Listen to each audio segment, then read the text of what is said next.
Instead of looking at something that's been adapted twice like It, or one of the other heavy hitters like The Shining or The Dead Zone, we're going to look at one of the lesser known but no less fun adaptations.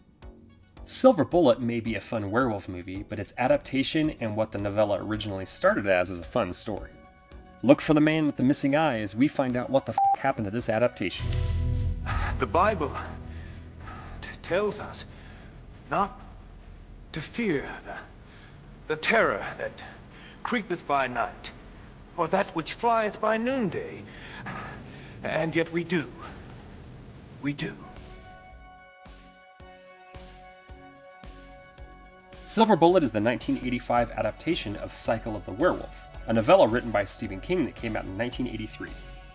This was the 10th adaptation of a King property already, and was one of the many produced by Dino De Laurentiis. Some of these movies were incredibly popular with high critical praise and even Academy Award nominations, as with Carrie. Nearly all of these were very profitable, or at least profitable enough to keep the King train rolling. Silver Bullet was a misstep in both. It wasn't a critical darling, nor did it make nearly as much money as its peers within its other movies. It was released in October of 1985 with a budget of $7 million, and in the US at least, it only brought back $5 million, even if the total global take was $15 million. The movie stars Corey Haim, Gary Busey, Terry O'Quinn, and Everett McGill. The screenplay was penned by King himself, and it was directed by Daniel Attias. Haim, of course, had somewhat of a tragic life, but left an indelible mark on cinema with his being part of the two Coreys along with Corey Feldman. Silver Bullet was before all that, and he would do classics like License to Drive, Lost Boys, and Lucas before falling into problems and ultimately obscurity and death. Gary Busey in a lot of ways is another tragic story, but had a much better career. He started his career in the late 60s and would appear in things like one of the Magnificent Seven sequels, A Star is Born, and an Oscar nomination for the Buddy Holly story. He would follow this movie with classic roles in Lethal Weapon, Predator 2, Under Siege, and many, many more. A near-fatal motorcycle accident would forever alter him, but there would still be great roles for him to have. Terry O'Quinn has been discussed on this channel at length, but my favorite role of his is as Peter in Millennium. Finally, there's Everett McGill as the tragic reverend who stalks and kills as a werewolf. He delivers a powerhouse performance in the Wes Craven classic The People Under the Stairs, but is undoubtedly best known for his turn on Twin Peaks. We'll get into Stephen King the author as well as the novella more in the next section, but Hollywood Stevie King has much more than you'd guess. Sure, he's credited with a billion things, as anything that was adapted from his property he gets a name drop, but he has shown up on screen nearly 30 times, both in his own properties as well as things like Sons of Anarchy. He directed the ill-fated but awesome Maximum Overdrive, something so torturous for him that he hasn't directed a movie since. He did the screenplays for Creepshow, Cat's Eye, Pet Sematary, Sleepwalkers, and a slew of other things. Daniel Attias, or Attias, has had a hell of a career as a director, still working today in fact, with tons of TV shows. And actually, that's it. He never directed another movie after this, but probably directed an episode of one of your top 3 TV shows ever. Hey, you're right, stupid science bitch couldn't even make I More Smarter! An interesting fact about the movie is that Phantasm creator Don Coscarelli was hired to direct, but left the project when he had creative differences with producer Dino De Laurentiis. The book, or novella in this case, is an interesting one. Listed as a novelette in the movie, Cycle of the Werewolf was originally supposed to be a calendar of all things. I learned this after reading it for my book club, shout out to Richie and Adeline by the way, and the gorgeous pictures found in the book were used to represent one for each month. It was also used as a framing device for the full moon, even if that isn't fully astrologically accurate. King found the size and amount of words he was able to put towards artist Bernie Wrightson's pictures to be problematic. While the format stayed the same with King more or less making 12 different vignettes, there is some more cohesion given to them. It's his shortest standalone book by far and is shorter than some of the novellas collected in his other short story collections. In the interest of brevity on a YouTube video, I'll keep this relatively short, but Stephen King is written horror. His first published novel was Carrie in 1974, and when he inevitably publishes at least one work next year, he will have been active for 50 years. His legacy is cemented and his impact immeasurable. Even if, for some strange reason, you haven't heard the name, you know something of his work. There is no doubt he will be covered in this series again, just as he will be covered in all manner of other shows we have on the channel. Thank you, sir, for everything. Even maximum overdrive. I'm gonna scare the hell out of you. Well, the overall story is the same here. A werewolf begins terrorizing a town, killing people off as it sees fit in the town of Tarker's Mills. Bodies are found mutilated from women in their homes to a 12-year-old boy named Brady who was just trying to fly his kite at night. It turns out local Reverend Lowe is the culprit and even has a very vivid dream. In the book's case, it's a chapter on the month of May, where his entire congregation turns into werewolves through his own guilt and sadness of being the creature. Marty Coleslaw and his sister become central figures in the story around the 4th of July, and when it gets cancelled, Marty ends up shooting a firecracker into the monster's eye, forcing it to become half-blind. Marty is confined to a wheelchair, and the fireworks were given to him by his uncle, who felt bad that the 4th celebrations were cancelled. Someone from the Coleslaw family tells the police. They don't really believe it's a werewolf causing the destruction, but investigate the situation anyway and are killed by the wolf. Through a process of elimination, Marty and his sister find out who the werewolf is when they find the adult in town that has a new eye patch. Marty sends the Reverend notes that he needs to kill himself in order to stop the cycle, but the Reverend can't, and he doesn't want to either. Marty and his sister get their uncle to melt down some silver to make bullets out of, and also stay with them. The werewolf attacks, and Marty's able to shoot it dead before it can kill any of them. As it dies, it changes back into Reverend Lowe. While the main story is the same, including where it takes place, who the werewolf is, and many character names, a lot was added or changed. The novella can be read in less time than it takes to watch the movie, and you have to fill in time somewhere. First, some of the more minor changes. Kate Coleslaw in the book becomes Jane, Uncle Al in the book is now Red, and the Father Herman becomes Bob. Why these changes is something that only King would know, but my guess is that it allowed him to make the changes while keeping the story the same, or he wanted to keep it fresh. Some other minor changes are the kid's uncle making 2 silver bullets in the book versus 1 in the movie. Marty in both mediums kills the Lycan, using both bullets in the book and only 1 in the movie. Uncle Red builds Marty an awesome gasoline-propelled wheelchair in the movie, while in the book he just has the standard model. The movie also makes Marty and the Coleslaw family important from the beginning, where the novella doesn't introduce them until about halfway through. There's a handful of other minor changes here, but it's probably easiest to go month by month. January is where a railroad worker is killed in his shack. The movie opens with a similar scene where a worker is slaughtered on the tracks, but the town just assumes he got drunk and was killed by a train. February has the lovelorn Stella Randolph killed in a room by the wolf, where she, dare I say, enjoys being ripped apart. This has a movie counterpart as well, where a woman is dumped by her lover after telling him she's pregnant. She attempts suicide by pills before the werewolf does the job for her. March has a drifter being killed while also bringing up an abusive husband who will later die. While not expressly said in the movie, the father of Marty's friend who dies in the shed out back gives off strong abuse vibes. April is where young Brady is killed while flying his kite at night. This happens nearly identical as it does in the book, but is followed by a mob that goes after the wolf. The mob is attacked with a few of them dying, and while this scene is completely absent from the book, by November the town is on high alert and actively hunting or keeping watch against further wolf attacks. May brings in the dream sequence. In the book, it's just the introduction to the Reverend, but the film shows us a dream of the service after he kills 3 of the hunters. June is a completely separate chapter from the film, with the wolf attacking the diner, while no such scene exists in the film at all. July is nearly identical, with Marty getting fireworks from his uncle and shooting the eye out, but here is the introduction to all the Coleslaw characters and the uncle, while the movie has them, especially Uncle Red, as a main character from the start. It's the longest chapter apart from the ending, and both of those are the closest to the movie. August is a similar scene, with the authorities being warned and not believing it's a werewolf, but being killed by the creature. The difference here is that human Reverend knows it's Marty and tries to kill him by running him off the road. The sheriff finds the paint chips from Marty's chair on the Reverend's car before he's killed. September is another chapter like the diner that's just missing completely from the film, where a farmer's pigs are killed. It makes complete sense for the story, but doesn't really translate to the film very well with the focus on the Coleslaw family. October is where Marty finds out who the werewolf is via trick-or-treating, while the film has his sister collecting bottles and cans from the town, finally delivering them to a one-eyed Reverend.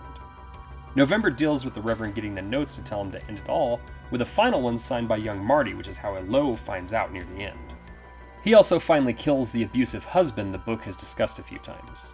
Finally, December is where everything comes to a head. While the book's main conceit is 12 months worth of werewolf action, the movie takes place over a far shorter time. They both end the same way with Marty shooting the Reverend, but the book takes place on New Year's Eve. With both mediums being so short, it's easy to go over all the differences between the two. The hard part is choosing which one's better. They're both minor additions to their categories. Silver Bullet is one of the slept-on King adaptations, and Cycle is a very short one-off, albeit a unique one. As much as I enjoy Silver Bullet, I used to watch it on TNT and TBS all the time, and I own the Scream Factory Blu-ray, I have to give this one to the story, if nothing else just for how cool and unique it is. It's also an easy way for non-readers to get in the world of Stephen King. Let us know in the comments which you prefer, and we'll see you at the next full moon. Stop trying to scare me. It's just a scarecrow.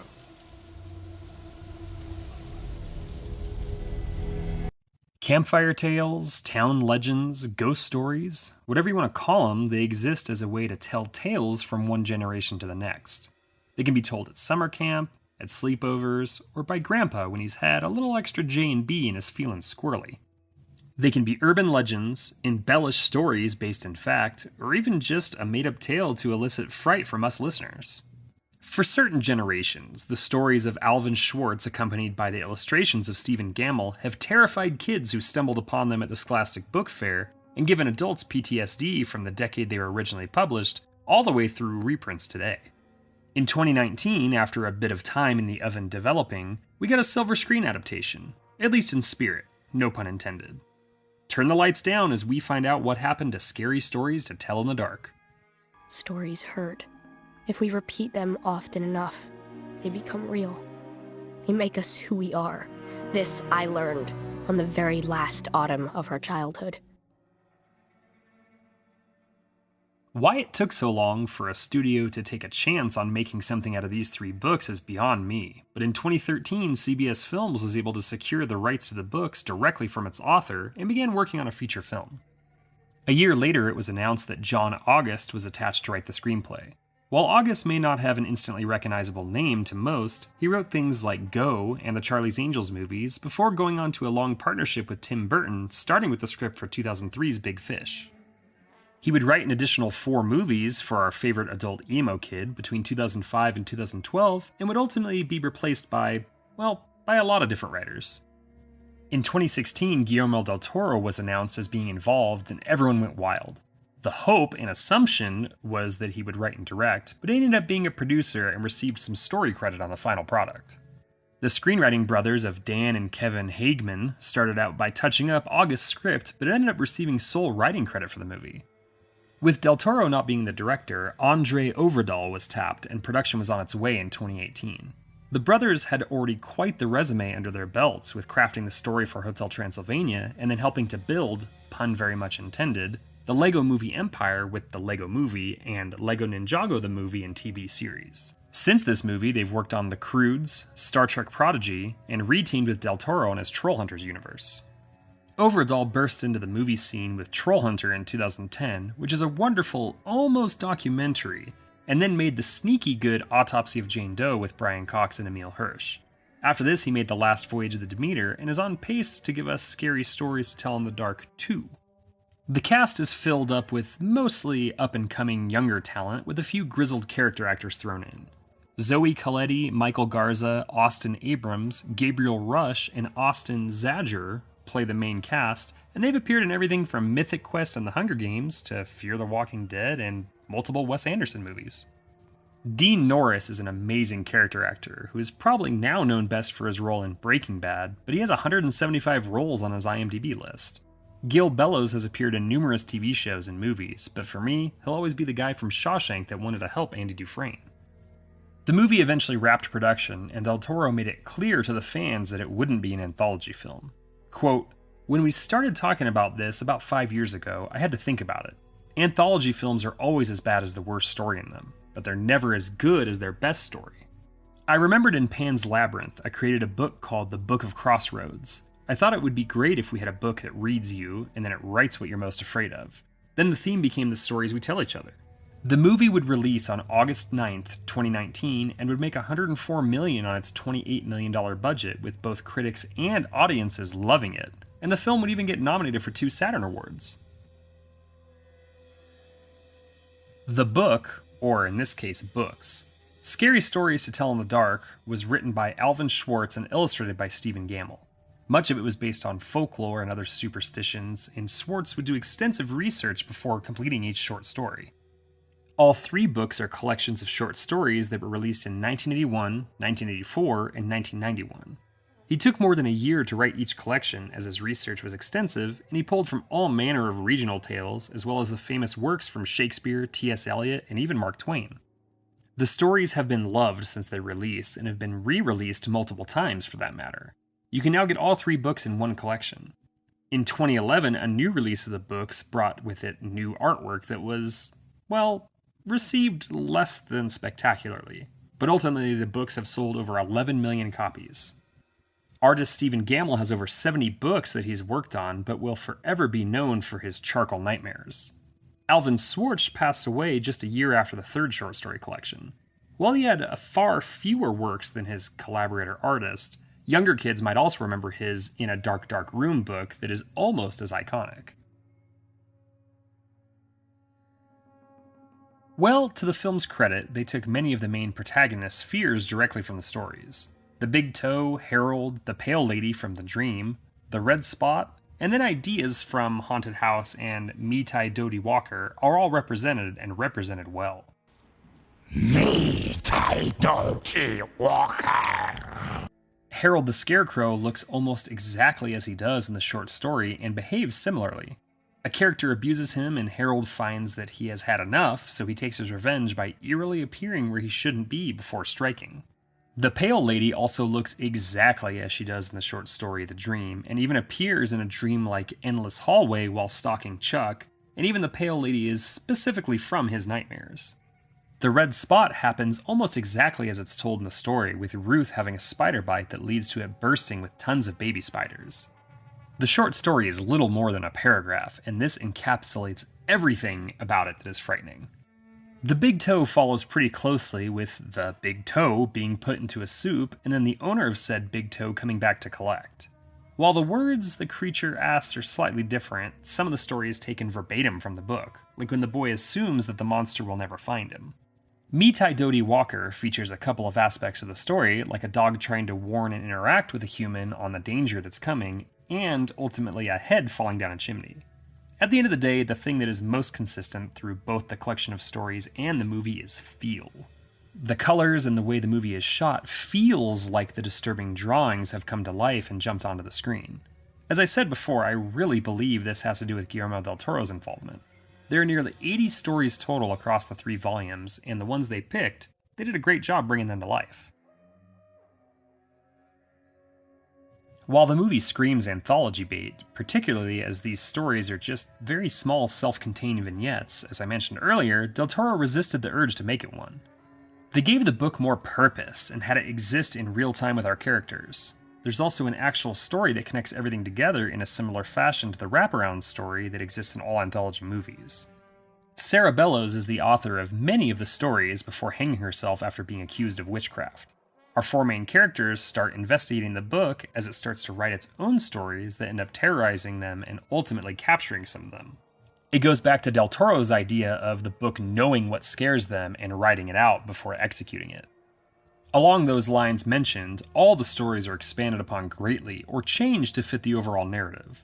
The ones they chose were probably chosen based on what they wanted to do with the characters they created for this world. The Pale Woman can bend time and seemingly make copies of herself. The creature looking for its big toe is something we actually get to see in the movie, while the story just shows the titular toe, and whatever the story was trying to get across to us for whatever the hell Walker is, gets turned into the Jangling Man. It's a move that works much better than just telling the stories one at a time via a campfire or sleepover situation.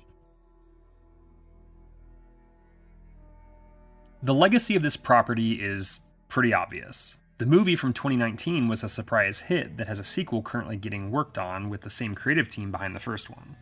While the first movie does kind of end on a cliffhanger, it could also be a standalone entry as a fun adaptation of some of, well, the scariest stories to tell in the dark. The movie is good, and it's destined for Halloween classic status. The 3 collections of short stories are generational, however. There just isn't anything like them. While the movie will get at least one sequel and could eventually get remade, The books are classics, and in 2011, when they were released with art done by someone else, there was nearly a riot. As a parent myself, I understand that the books will be handed down far more often than the movie will be shared, and the books themselves have a better chance of being discovered by a kid wandering the aisles of a bookstore or with money burning a hole in their pocket at the fall Scholastic Book Fair. At the end of the day, they're both good, but watch the movie and own the books. You never know when you'll need the perfect scary stories to tell in the dark. Not a lot of people may realize that They Live was sparked from a very short comic that adapted a very short story. We came here to chew bubblegum and find out what the f*** happened to this adaptation. And I'm all out of bubblegum.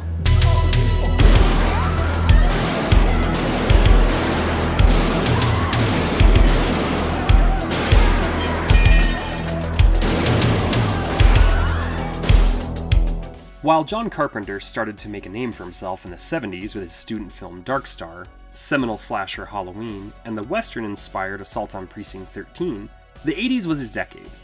During that time, he would get an Academy Award-nominated performance out of Jeff Bridges for Starman, have one of the best Stephen King adaptations with Christine, and pair with Kurt Russell for two of the decade's best genre films. And that's just directing. He would write, compose, and produce for a number of other projects, and his entire catalog for the 80s needs to be viewed and discussed. He would close out the decade with a movie that is close to rivaling Halloween in its cultural relevance. The movie released on November 4th, 1988, and made $13 million off its $3 million budget. It was pushed back a couple of weeks to coincide with the election, and that paid off as it opened number one at the box office before falling off shortly after that. Reviews were split at the time, but it has since become an all-time classic of both 80s sci-fi and message movies. Carpenter wrote and directed the film and co-scored it with his longtime buddy Alan Howarth. It was the last of 8 collaborations between the men, and the music feels exactly as it ought to with these two creating it. The cast is led by wrestler Roddy Piper, Keith David, and Meg Foster. Sprinkled in are Carpenter regulars George Buckflower and Peter Jason in minor but important roles. Kurt Russell was actually in mind for the main character Nada, but Carpenter thought better of it since he had worked with his good friend so many times previously. While online trivia lists a murderer's row of action talent, Carpenter was smitten with Roddy Piper after meeting him and watching him at WrestleMania 3. A lifelong wrestling fan, he knew that wrestlers could perform and thought Piper had a good everyman look to him, even with the large physique. Piper had been wrestling for some time and appeared as Quick Rick Roberts in the 1985 comedy Body Slam, but They Live was his big break and he even quit the WWF to make the movie. He would be the lead in Hell Comes to Frogtown as Sam Hell that same year, but They Live is his legacy. He would go back to wrestling and show up in tons of direct-to-video fare until his death in 2015. Keith David is the main co-star here, and the role was written directly for him by Carpenter. David has had a wonderful career in action, horror, drama, and has that amazing voice that has led to some of the best voiceover in cartoons and video games. He's still very active today and played the patriarch of the animal training family in 2022's Nope. Meg Foster has electric eyes and has been consistently working since the late 60s.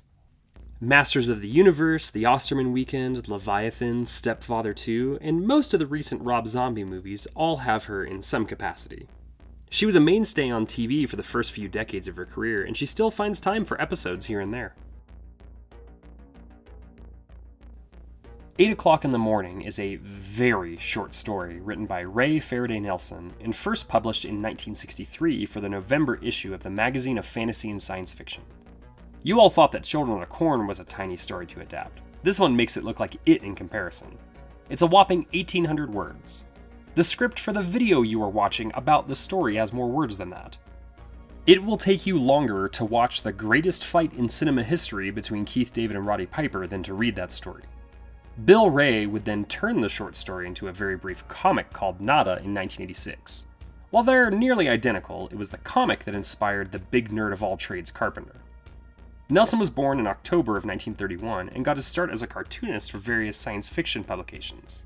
While he's most well known for today's short story, he did publish 10 books, including one with his longtime friend and very famous sci-fi writer Philip K. Dick. And what is considered his best work, Blake's Progress, was published in 1975. Oddly enough, he's probably most famous for inventing the propeller beanie hat. Look it up. With the story being so short, the movie's going to encompass most of what the written version has to offer. Both properties follow a nondescript man named Nada as he finds out that an alien race has infiltrated Earth, and he tries to figure out how to stop it, or at least spread the word. After finding that both people don't want to believe him, and that he's surrounded by too many aliens to do anything about it by himself, Nada decides to go to the local TV station. He's figured out that they broadcast through TV and radio signals, and that's how they keep people under their trance. At the TV station, he's able to kill the TV crew and uses the still broadcasting television to wake up the rest of the world and start a war. Unfortunately, he doesn't live to see the work he did and dies as the rest of the world wakes up. Well, like I said, to fill a 90-minute movie from a 6-page short story, you're gonna take some changes and add a lot. First, let's look at the minor differences from story to comic. The story starts with Nada waking up from a hypnotist show, and boy did he ever wake up. He sees the audience as normal humans mixed with the aliens. The comic book has Nada walking the streets already, being able to see the signs and the aliens, with no revelation as to why he can suddenly see these things nobody else can. Most of the rest of the stories are in line with each other, except that when Nada kills an alien in his apartment, he steals an alien dart gun in the short story and a standard Uzi submachine gun in the comic. The final change is the very end where Nada dies. In both versions, a controller, or alien, calls him and tells him that he will die at 8 o'clock the next morning. In the story, his heart just stops, while the comic has more or less him dissolving after the heart attack begins. As for the movie, Carpenter had to fill a lot of time and did so by adding characters and giving the story added stakes. Frank, played by Keith David, is completely made up for the movie iteration, as is everything connected to his character. There is a device, the sunglasses, that enables our heroes to see the aliens and their signs, while the story it's only Nada and it's due to the hypnotist event. We don't see much of Nada's backstory in the comic or story, and all we know of his movie counterpart is that he is a jobless drifter who is out to LA from Denver after a decade of solid employment. The story, he has a girlfriend that Meg Foster becomes sort of the avatar for, although it takes some time for her to become a love interest, and she of course betrays him when the story counterpart just doesn't see what he sees. In both mediums, Nada kills with little problem. The story one does it first to refocus after he starts to lose his newfound sight, and then in quick succession in the apartment building to both try and convince his girlfriend, but also to get more information and supplies. There aren't any alien weaponry in the comic or movie, as they just use firearms, but there is a communicator in both. In the story, it's a communication device that he doesn't fully understand, but takes it with him along with the weapon. The movie turns this into a communicator and some sort of escape device that Frank and Nada use to get out of a tight spot and into the alien's secret hideout. This is a natural progression that takes a small element from the story and expands it for the movie. Finally, there's the subject of human collaborators. In the story material, the humans besides Nada are simply asleep or under control of the aliens. Carpenter takes the girlfriend character from the story and turns her into the reluctant love interest who almost ends the human race's hopes to escape. She's the one that gets almost all the resistance killed, and she even kills Frank in one of the saddest deaths of the 80s. We don't even get to say goodbye to him, man. They also run into the formerly homeless Buck Flower, who is now in a nice suit and set up for the rest of his life. While the motivations for Meg Foster's Holly are unknown, Flower's drifter is motivated by greed and finally living the good life. While both story and movie end very similarly, Nada is shot down as he blows up the alien's cloaking device, and he flips a defiant bird to the bad guys instead of having a mind-controlled heart attack. In a pretty big blowout, the movie is by far the bigger legacy of the two. With respect to a fine science fiction author and his very short work, he's better known for a hat contraption, while they live as a beloved and highly regarded work in a director's very loaded catalog. While the story and comic are neat and brisk reads, they lack the characters, score, action scenes, one-liners, and the single greatest street fight in the history of cinema.